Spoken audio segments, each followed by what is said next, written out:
अस्सलाम वालेकुम स्टूडेंट्स। आज हम बात करने जा रहे हैं स्विच स्टेटमेंट की। पीछे हमने बात की थी कि इफ़ स्टेटमेंट्स की या यहाँ हम कंडीशन लगाते थे और उस कंडीशन के क्रॉसपॉन्ड स्टेटमेंट ने एग्जीक्यूट होना होता था। उसके बाद जब हम इफ़ को देखा कि जिसमें if condition is true then statement will be executed. उसके बाद आपकी अगर कंडीशंस ट्रू होगी तो आपकी स्टेटमेंट एग्जीक्यूट होगी, वरना आपकी स्टेटमेंट एग्जीक्यूट नहीं होती। तो हमने कहा कि अगर ऐसा हो कि अगर हमारे कंडीशंस ट्रू नहीं हैं तो फिर भी कोई ना कोई स्टेटमेंट एग्जीक्यूट होनी चाहिए, तो हमने एल्स का इस्तेमाल किया था, इफ़ एल्स। अब अगर हमारे पास बहुत सारी कंडीशंस हों और हम उनमें से हमने सिर्फ एक को ही एग्जीक्यूट करवाना हो, ठीक है। यहाँ आप अपने ज़रा बुक के अंदर आए, स्विच स्टेटमेंट है जिसमें आपके पास मल्टीपल कंडीशन हो और आपको पता है कि जो मल्टीपल कंडीशन में से जो कंडीशन ट्रू होती है उसके क्रॉसपॉन्ड ही स्टेटमेंट ने एग्जीक्यूट होना होता है, वरना बाकी तमाम की तमाम स्टेटमेंट स्किप हो जाती हैं। ठीक, क्लियर है? यानी अगर आपके पास बहुत सारी कंडीशंस हों और उन कंडीशन में से जो कंडीशन ट्रू होगी उसके क्रॉसपॉन्ड स्टेटमेंट ने एग्जीक्यूट होना होता है, बाकी तमाम की तमाम स्टेटमेंट ने स्किप हो जाना होता है। ये कब ऐसा होता है? फ़र्ज़ करें कि आप किसी कंपनी के अंदर आप पे रोल यानी उनके सैलरीज़ के हिसाब किताब के लिए आप एक प्रोग्राम लिखते हो, यानी उसमें ये आ जाता है कि अगर आपकी सैलरी फ़र्ज़ करें कि 10,000 से कम है, यानी लेस देन 10,000 है, तो आपसे कोई डिडक्शन आपकी नहीं की जाएगी। ठीक है? तो अगर आपकी सैलरी 10,000 से 20,000 तक है, ठीक है, तो फिर आप का जो इनकम टैक्स है वो डिडक्ट किया जाएगा। अगर आपकी सैलरी 20,000 से ज़्यादा हो जाती है यानी एक्सीड कर जाती है, तो फिर उसके में मज़ीद आपके जो एडिशनल टैक्स है वो भी डिडक्ट किए जाएंगे। तो इस तरह का अगर प्रोग्राम हम लिखते हैं, या दूसरी तरह आ जाए अब एक सिंपल प्रोग्राम में कि आपके पास एक स्टूडेंट्स के ग्रेड आ गए हैं। एक स्टूडेंट्स को आपने देखा होगा कि एग्ज़ाम्स में ए ग्रेड मिलता है या बी ग्रेड मिलता है या सी ग्रेड मिलता है या डी ग्रेड मिलता है। तो हमने उसके क्रॉसपॉन्ड्स अपने जो कमेंट्स होते हैं वो प्रिंट करवाने हैं। तो हम कहते हैं कि अगर भाई स्टूडेंट्स को ए ग्रेड है तो प्रिंट हो जाए कि एक्सीलेंट्स, ठीक है। अगर स्टूडेंट्स का बी ग्रेड है तो वेरी गुड प्रिंट हो जाए, या सी ग्रेड पे गुड प्रिंट हो जाए, और डी ग्रेड पे पुअर प्रिंट हो जाए, और एफ ग्रेड पे फेल प्रिंट हो जाए। तो इसके लिए आपको इफ स्टेटमेंट्स को इस्तेमाल कर सकते हैं। हमने यहाँ देखें कि इफ ग्रेड ग्रेड एक वेरिएबल रख लेते हैं, तो अगर उसके अंदर एक करेक्टर है, देखें यहाँ इक्वल इक्वल डबल इक्वल की बात हो रही है। आपको पता है पीछे आपने ऑपरेटर पढ़े थे, तो जो सिंगल इक्वल है वो तो असाइनमेंट ऑपरेटर कहलाता है। ये आपका डबल इक्वल है, इसका मतलब है कि अगर ग्रेड वेरिएबल है इसके और वैल्यू ए के मैच हो जाती हैं, दोनों बराबर हैं, इसका मतलब है इक्वल। अब देखें आगे ए सिंगल कोट्स के अंदर लिखा हुआ है। आपने ये बात भी पीछे पढ़ी हुई है कि कोई भी करेक्टर वैल्यू होती है ना, जो करेक्टर आपके वो हमेशा सिंगल कोट्स के अंदर लिखी जाती हैं। तो इसका ये मतलब है कि अगर जो ग्रेड वेरिएबल है ना, आपकी मेमोरी सेल है, उसका लेबल ग्रेड है, उसके अंदर जो वैल्यू पड़ी हुई है, आया कि वो ए के से मैच हो रही हैं। अगर मैच हो रही हैं तो आप सी आउट एक्सीलेंट प्रिंट करवा दो। अगर बी से मैच हो रही हैं, ग्रेड बी है, तो आप वेरी गुड प्रिंट करा दो। अगर आपका ग्रेड सी है तो आप गुड, और इस तरह डी पे पुअर और एफ पे आप फेल प्रिंट करवा दो। देखें ये हमारा काम तो हो रहे हैं बिल्कुल, कि भाई कोई भी आप स्टूडेंट से पूछेंगे कि प्लीज़ इंटर योर ग्रेड, और वो अपना ग्रेड इंटर करेगा, वो मैच करके जो भी उसके रेलिवेंट होगा वो प्रिंट करवा देगा। अच्छा, अब यहाँ देखें, ये जो स्टेटमेंट्स हैं आपका जो रिक्वायर्ड टास्क है उसको पूरा कर रही हैं और बिल्कुल एक्यूरेट स्टेटमेंट है, ठीक है। लेकिन ये अगर गौर करें तो ये बड़ी एक्सपेंसिव स्टेटमेंट है प्रोग्राम के हवाले प्रोग्रामिंग के हवाले से, ठीक है।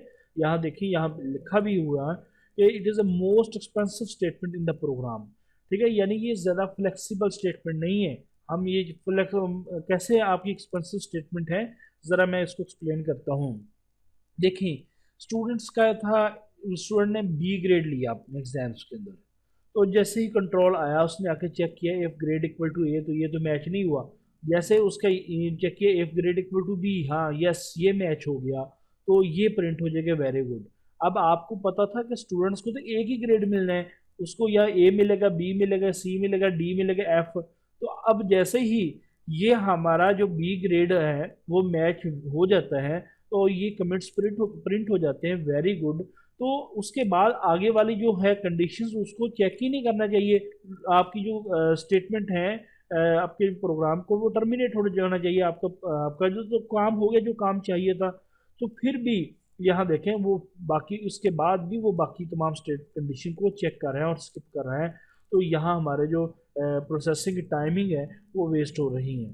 तो इसलिए इसको एक्सपेंसिव स्टेटमेंट बोला जाता है। हम चाहते हैं कि थोड़ी सी कोई फ्लेक्सिबल स्टेटमेंट हो। जी हाँ, हमने पढ़ा था पीछे कि हम एल्स का इस्तेमाल कर लेते हैं। ठीक है, तो ज़रा आ जाए। तो हम एल्स का इस्तेमाल, नेस्टेड एल्स, ठीक है, जैसा कि एफ ग्रेड इक्वल ए सी आउट एक्सीलेंट, अगर नहीं है एल्स इफ। ठीक है, अब देखें ग्रेड बी और फिर एल्स इफ ग्रेड सी। अब इसका ये मतलब है, फर्ज करो कि एफ ग्रेड ए अगर तो मैच हो गया एक्सीलेंट है, बाकी कोई भी स्टेटमेंट वो नहीं देखेगा, बाकी कोई भी कंडीशन नहीं देखेगा, वो बस आपका काम करेगा और आप बाहर हो जाएगा। फर्ज करें कि एक एफ ग्रेड ए अगर मैच नहीं होता तो ये स्किप कर देगा, नेक्स्ट आ जाएगा else F grade B. Yes, grade B match हो गया तो ये वेरी गुड को प्रिंट करेगा और बाकी उसके बाद तमाम कंडीशंस को नहीं देखेगा। ज़रा ऊपर देखें, लेकिन अगर ग्रेड बी यहाँ मैच हो रहा है उसके बाद भी आपका जो कंट्रोल है, कंट्रोल स्ट्रक्चर है, वो तमाम की तमाम कंडीशंस को देख रहा है, चेक कर रहा है और वो गलत हो रही हैं और उसके क्रॉसपॉइंट स्टेटमेंट को स्किप कर रहा है। यहाँ क्या होगा, यहाँ जो मैच हो जाएगी वहाँ पे वो छोड़ देगा। ठीक है, तो ये देखें, ये जो आपकी एफ एल्स है ये कुछ फ्लेक्सिबल है आपकी एफ की निस्बत। ठीक है, तो इसमें ये आपका जो नेस्टेड, जब मल्टीपल एफ एल्स इस्तेमाल हो रही होती है तो आपकी इसको नेस्टेड इफ स्टेटमेंट कहा जाता है। तो अगर इसका आपकी पहली कंडीशन फॉल्स होगी तो फिर उसके अंदर कंट्रोल इंटर होता है। ठीक है, अगर आपकी पहली ट्रू होगी तो ये पहली को देखेगा, उसके बाद ये कंट्रोल इंटर ही नहीं होगा। ठीक है, इसको मजीद आप सर्च कर लीजिए क्या नेस्टेड इफ स्टेटमेंट क्या होती है। कि नेस्टेड इफ होती है कि एक इफ स्टेटमेंट के अंदर दूसरे इफ स्टेटमेंट का इस्तेमाल करना है।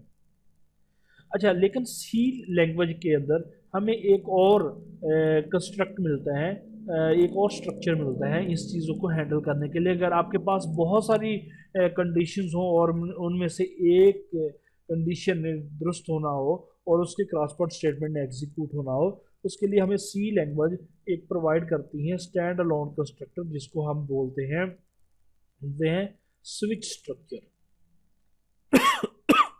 अच्छा, यहाँ स्विच स्ट्रक्चर के अंदर आपकी मल्टीपल सिलेक्शंस होती हैं और उनमें से सिर्फ एक को में एक्यूरेट होना होता है और उसी को आपने चलाना होता है। ज़रा हम चलते हैं इसका सिंटैक्स की तरफ, ज़रा देखते हैं कि इसका सिंटैक्स क्या है स्विच स्टेटमेंट का। वो सबसे पहले SWITCH, switch, switch is a keyword. ठीक है, आपको जानते हैं ये हमेशा स्मॉल लेटर्स में लिखा जाता है। आपको पता है कि जो सी लैंग्वेज है वो केस सेंसिटिव लैंग्वेज है, इसमें जो स्मॉल और कैपिटल का बड़ा फ़र्क आ जाता है। ठीक है, तो आपने हमेशा जो कीवर्ड्स होते हैं वो स्मॉल में लिखने हैं, SWITCH स्विच है। उसके बाद पैरेंथेसिस ओपन क्लोज, इसके अंदर आप कोई वेरिएबल, जैसा कि ऊपर आप एक प्रोग्राम देख रहे थे ग्रेड है, तो ग्रेड आपने लिख दिया, वेरिएबल भी हो सकते हैं, तो एक्सप्रेशन भी हो सकते हैं। एक्सप्रेशंस को आप एवोलेट करके लिख सकते हैं।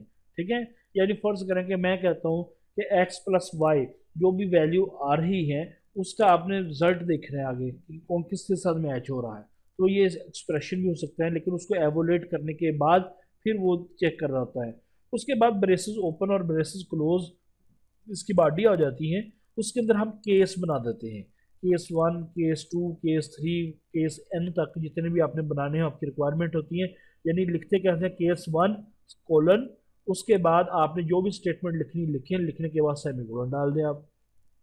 ठीक है, अगर तो आपके पास उस केस 1 के क्रॉसपॉइंट एक ही स्टेटमेंट ने होना है, एग्जीक्यूट होना है, तो फिर तो आप ऐसे ही लिख दें।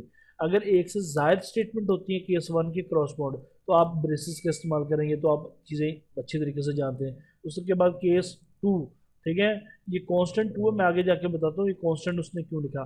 कॉलन डालें, उसके बाद स्टेटमेंट लिख दें सेमीकोलन। ठीक है, इसी तरह और एंड पे डिफ़ॉल्ट ऑप्शनल होती हैं। ठीक है, यानी अगर इसका ये मतलब होता है कि अगर उस वेरिएबल की वैल्यू किसी भी केस के साथ मैच नहीं हुई तो फिर क्या करना है, फिर कुछ नहीं करना। तो लेकिन हम यहाँ डिफ़ॉल्ट डाल देते हैं कि भाई अगर इनमें से कोई भी केस मैच नहीं होता ना तो फिर आप ये डिफ़ॉल्ट चला दें, ठीक है। यानी कि जब कोई भी नहीं चलेगा तो ये डिफ़ॉल्ट चलेगी। अब जो कुछ पॉइंट्स हैं बड़े इंपॉर्टेंट हैं, जो आपके एमसीक्यूज के हवाले से हैं इस स्विच स्टेटमेंट में, वो ज़रा देखें।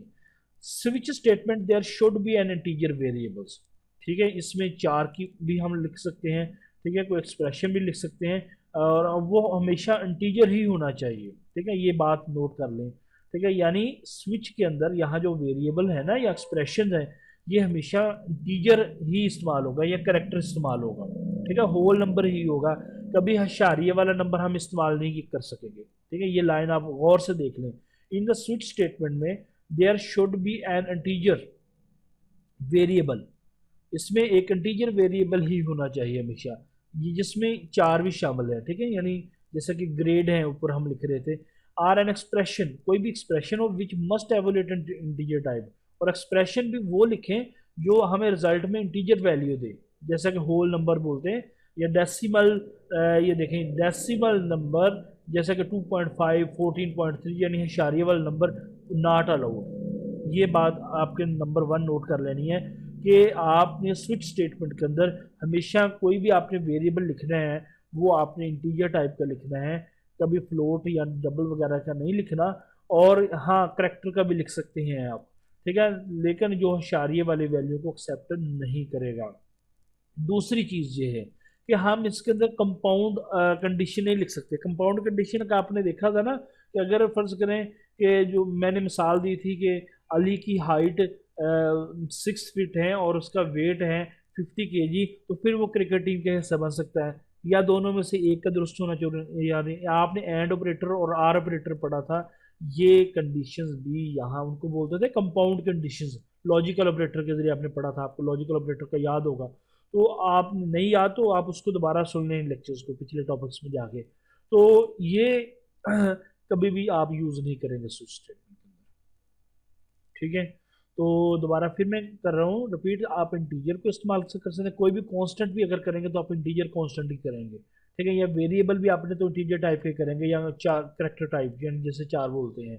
कभी डेसिमल नंबर सिस्टम या लॉजिकल ऑपरेटर या आप कंपाउंड कंडीशन को कभी भी इस्तेमाल नहीं करेंगे, ठीक है।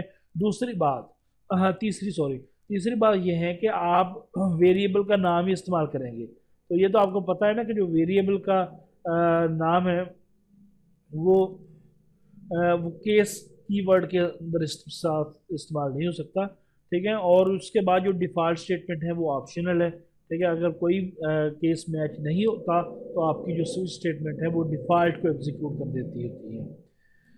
अच्छा जी, अब क्या होता है कि आपकी जो स्विच स्टेटमेंट है वो कोई भी एक वेरिएबल लेता है, उसकी वेरिएबल की जो वैल्यू होती है वो तमाम केसेस बना देती हैं और उसके साथ मैच हो रही होती है। जैसा कि हमारे पास वो एक ग्रेड वाला आ जाए SWITCH स्विच, ज़रा देखते हैं ये स्मॉल लेटर्स में, मैं बारहा दफ़ा आपको ये बात बता रहा हूँ कि ये हमेशा जो कीवर्ड्स होते हैं वो स्मॉल लेटर्स में लिखने हैं, उसके बाद पैरेंथेसिस ओपन क्लोज और वो वेरिएबल लिख दिया जिसकी वैल्यू हमने मैच करवानी है। आगे हमने केस बना दिया CASE केस, देख लें, ठीक है। और क्योंकि हम करेक्टर टाइप ले रहे हैं ये हमेशा जो सिंगल कोट्स के अंदर A, ठीक है, कोलन, ठीक है। अगर केस A है यानी ग्रेड की वैल्यू अगर A के बराबर है तो आप प्रिंट करवा देंगे सी आउट एक्सीलेंट सेमी कोलन, ठीक है। B है तो वेरी गुड, ठीक है, बड़ा इजी काम हो गया है हमारा, ठीक है। तो अब इसमें आपको बाकी जो चीज़ें हैं कि ये आस्की कोड के साथ कैसे वगैरह वगैरह ये चीज़ें आप इसको देख लीजिएगा इस पैराग्राफ को,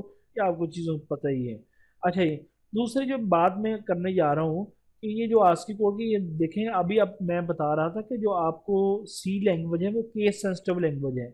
इसमें जो कैपिटल आप कोई भी लेटर लिखते हैं या स्मॉल लेटर लिखते हैं तो उनका फ़र्क होता है। कैपिटल का और मतलब होता है, स्मॉल का और मतलब, क्योंकि आपको ये भी पता है कि ये आस्की कोड इस्तेमाल करते हैं और आस्की कोड का अगर आप टेबल नहीं देखा पहले तो आप इंटरनेट से जाके देख लीजिएगा। तो अगर आप देखेंगे तो मेरे ख्याल में जो कैपिटल A है वो 65 से शुरू होता है या 66 से शुरू होता है मेरे ख्याल में, और जो स्मॉल A है वो 97 है उसकी वैल्यू। तो इसलिए फर्ज करें अगर यहाँ आपने grade A small A user ने डाल दिया, ठीक है, तो यहाँ पे तो फिर आपका तो कुछ भी नहीं चलेगा। तो यानी यहाँ तो A कैपिटल डाला हुआ है, तो अगर हम इसको थोड़ा सा फ्लेक्सिबल बनाएं, मैं इसको कुछ ऐसे लिख दूं, case a semi colon sorry और केस स्मॉल ए कोलन, ठीक है। तो उसके क्रॉसपॉइंट स्टेटिंग, यानी अगर इन दोनों में से कोई भी एक वैल्यू मैच हो जाए, वो कैपिटल ए हो या वो स्मॉल ए हो, तो आपका एक्सीलेंट चल जाना चाहिए। तो हम ऐसे भी लिख सकते हैं इनको, सेपरेट दोनों केसेस को, ठीक है। इनकी आप प्रैक्टिस कीजिएगा। अच्छा, उसके बाद आप जरा चलते हैं ये ब्रेक स्टेटमेंट की तरफ। ब्रेक स्टेटमेंट क्या है? ये बड़ी एक इंपॉर्टेंट स्टेटमेंट है स्विच स्टेटमेंट के। हमने पिछले लेक्चर्स के अंदर एक प्रोग्राम लिखा था वाइल लूप का। वाइल लूप में हमने देखा था कि हम जब ट्राई नाम गैसिंग करेक्टर या डू वाइल को भी लिखा था, तो जिसमें एक आपने करेक्टर को गैस करना होता था, यानी आप कोई भी यूज़र एक करेक्टर डालता था तो वो गैस करना होता था कि आके जो हमारे वेरिएबल के अंदर पहले से ऑलरेडी स्टोर है कि वो ये करेक्टर है, ठीक है। यानी जो यूज़र ने डाला है कि वो आया कि मैच हो रहा है या नहीं मैच हो रहा, तो हमने उसको 5 ट्राइज देनी थी। तो हमने उसको 5 ट्राइज तो दे दी है, हमने उसको 5 ट्राइज देनी होती थी कि यहाँ हमने इंट्रा गैसिंग करेक्टर को गैस करता था कि अगर मैच होता था, अगर मैच हो जाता था फर्स्ट बार ही तो कंग्रेचुलेशन होता था, ट्राई नाम की वैल्यू 6 हो जाती थी। हमें यहाँ वेरिएबल की वैल्यू सेट करनी पड़ती थी। तो अगर हम यहाँ पे ब्रेक लगा दें, तो जो ब्रेक का मतलब ही क्या है? ब्रेक का मतलब है कि आपकी ये स्टेटमेंट यहाँ पे ख़त्म होगी, अब वो टर्मिनेट करके बाहर चला जाएगा। तो ये ब्रेक स्टेटमेंट को लिखने का ये तरीकाकार क्या है? सिर्फ सिंपल सिंटैक्स है, इसको आप लिखते हैं ब्रेक, BREA के ब्रेक और सेमीकोलन, ठीक है। तो ये देखें, इसका ये सिंटैक्स है लिखने का, ब्रेक सेमीकोलन। ये वही एग्जांपल आपकी बुक के अंदर भी दे रहा है कि आप भी see out grade you guess the character, congratulation you guess the character और ब्रेक सेमीकोलन, बजाय कि हम अपना वैल्यू सेट कर रहे थे। इस तरह हमने एक डू वाइल का भी लिखा था। तो डू वाइल के अंदर आप ज़रा मैं उसको ओपन कर लूँ, हमने ये डू वाइल का था, तो ये भी लिखा था। इसके अंदर भी हमने ये देखे, तो ये क्या कह रहे थे, ट्राई नाम लेस देन इक्वल टू 5 और उसके बाद ये देखें ट्राई नाम की वैल्यू 6 सेट की थी, ठीक है। तो यहाँ पे भी हम ब्रेक लगा दें तो अभी हमारा काम ख़त्म हो जाएगा। हम इसके अलावा एक प्रोग्राम लिखा था फार लूप का भी, ये फार लूप का भी लिखा था। फार लूप के अंदर भी यहाँ देखें कि अगर वो मैच चल जाती थी स्टेटमेंट्स, यहाँ सॉरी वो ट्राई नम का नहीं था, तो यहाँ तो नहीं है, बल्कि ये डू वाइल के अंदर ही हमने मारा था कि अगर हमारी जो पहले ये कंडीशन चल जाती थी कि हमारी कंडीशन कंप्लीट होने से पहले, तो उसकी वैल्यू हमें बाहर चले जाना चाहिए जैसे ये स्टेटमेंट चले, तो ये ब्रेक हम यहाँ पे यूज़ कर सकते हैं। तो स्विच स्टेटमेंट के अंदर भी ये बड़ी इंपॉर्टेंट थी। कैसे इंपॉर्टेंट थी ज़रा देखें कि यहाँ पे हम केस ए मैच हुआ, एक्सीलेंट, केस बी मैच हो रहे हैं, वेरी गुड। देखिए उसने तो सारे केस देखने हैं, अगर केस ए मैच नहीं हुआ तो बी को देखेगा, बी नहीं हुआ सी को देखेगा, सी नहीं हुआ तो डी को देखेगा, यानी ग्रेड तो स्टूडेंट को एक ही मिलना है। फर्ज करें कि स्टूडेंट को ग्रेड मिल गया बी, तो वेरी गुड प्रिंट होना है। पहले ए मैच किया तो वो ए मैच नहीं हुआ, जैसे बी मैच किया तो वो बी मैच हो गया, तो वेरी गुड प्रिंट हो गया। अब हमें तो आगे नहीं चलना चाहिए, लेकिन यहाँ पे वो केस सी भी चेक करेगा, डी भी चेक करेगा, एफ भी चेक करेगा, जैसे हमने सिंपल इफ स्टेटमेंट के अंदर देखा था। तो हम ये चाहते हैं कि जिन जैसे जो मैच हो जाए उसके बाद ब्रेक लगे और कंट्रोल हमारा बाहर चला जाए, बाकी कंडीशन को देखे ही ना, ठीक है। उसके लिए हम ये ब्रेक स्टेटमेंट का इस्तेमाल कर रहे हैं। तो ये ब्रेक स्टेटमेंट देखें कैसे करते हैं, देखिए ये आप फ्लो चार्ट ज़रा देखें। स्विच है वेरिएबल कोई भी, उसके बाद केस 1 कांस्टेंट प्रोसेस, ठीक है, और उसके बाद ब्रेक, जैसे ब्रेक लगेगी, अगर फर्ज करके ये मैच हो जाता है, अगर तो मैच ही नहीं होता ना तो फिर तो ये सीधा ही आएगा। केस 2 को देखें किस तरह केस, अब देखें जैसे ये मैच हुआ, प्रोसेस हुआ, प्रोसेस होने के बाद वो ब्रेक लगेगी और बाहर आ जाएगा, तो केस 2 को देखेगा ही नहीं, ठीक है। तो ये ब्रेक स्टेटमेंट थी। तो यहाँ पर हमने वो ग्रेड वाले पे आ जाए, एक पूरा जो ग्रेड वाला है उसका फ्लो चार्ट बनाया हुआ है। स्टार्ट स्विच ग्रेड, अगर केस ए, फर्ज करें केस ए हमारा मैच नहीं हुआ, ठीक है, तो ये तो देखेगा ही नहीं, जैसे यहाँ पीछे आ जाएगा, यहाँ पे आ जाएगा। फिर केस बी पे जाए, जी हाँ केस बी मैच हो गया जी, केस बी मैच हुआ तो डिस्प्ले वेरी गुड, उसके बाद तो हमें बाकी ग्रेड को देखने की ज़रूरत ही नहीं है, तो वो ब्रेक, जैसे ब्रेक उसको मिलेगा वो बाहर आके एग्जिट हो जाएगा, ठीक है। अगर फर्ज करो कोई भी ग्रेड नहीं मैच हो रहा, तो वो देखें क्या करेगा, डिफ़ॉल्ट को चला देगा, प्लीज़ इंटरग्रेड ए टू डी। तो ये ज़रा प्रोग्राम्स हैं, हम प्रोग्राम को लिखते हैं और देखते हैं कि ये कैसे काम करते हैं। ज़रा आज हमारे जो स्विच स्टेटमेंट का प्रोग्राम्स है, यहाँ पे हमने ये देखें एक 4 ग्रेड ले लिया सेमीकोलन।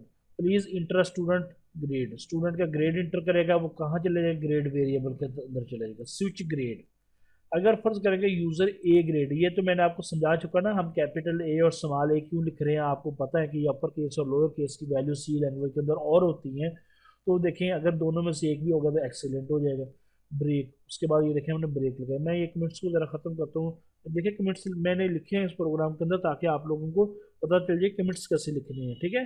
डबल स्लैश डाल के उसके बाद जो भी लिखेंगे वो आपके कमेंट्स तस्वर किए जाएंगे। ठीक है, ब्रेक सेमीकोलन, BREA के ब्रेक सेमीकोलन, कि अगर ये मैच हो गया तो वो बाहर आ जाएगा।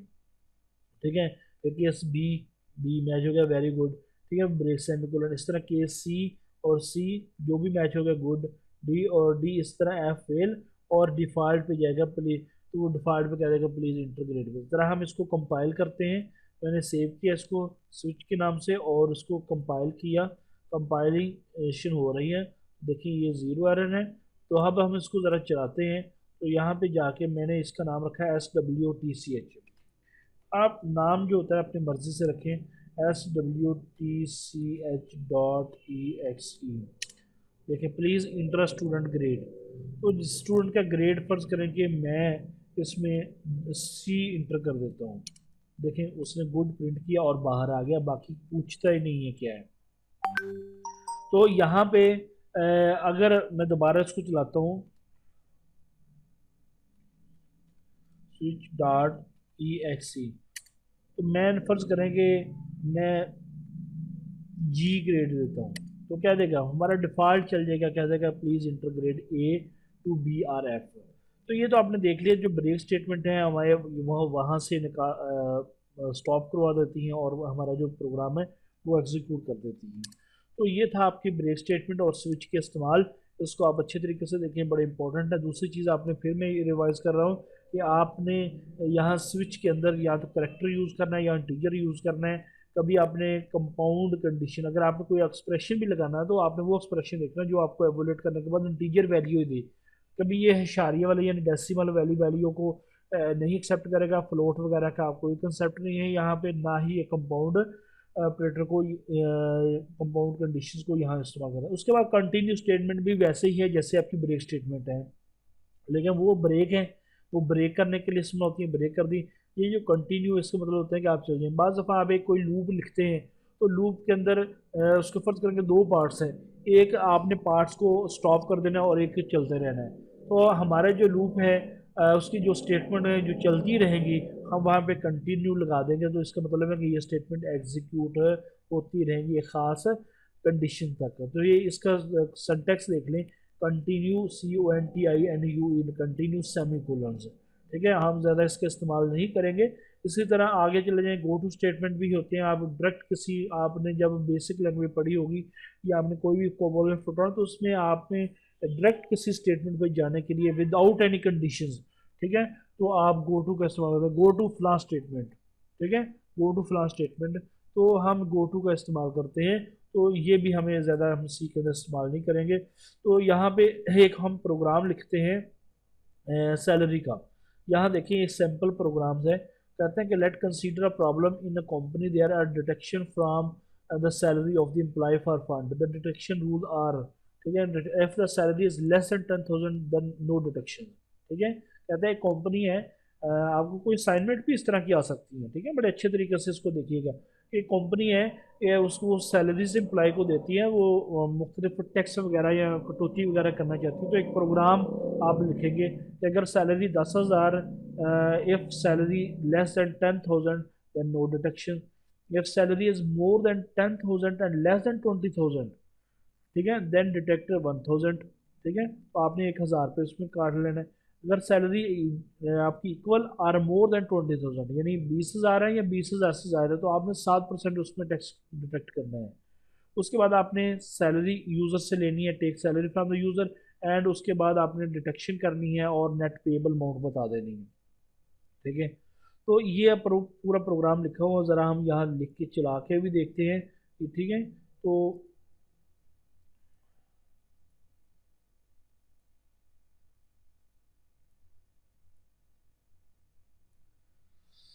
ये देखें हमारा सैलरी का आयो स्ट्रीम यूजिंग। आज एक तो हमें सैलरी चाहिए, ठीक है, सैलरी वेरिएबल चाहिए, मैंने ये सैलरी SCLAR सैलरी ले लिया।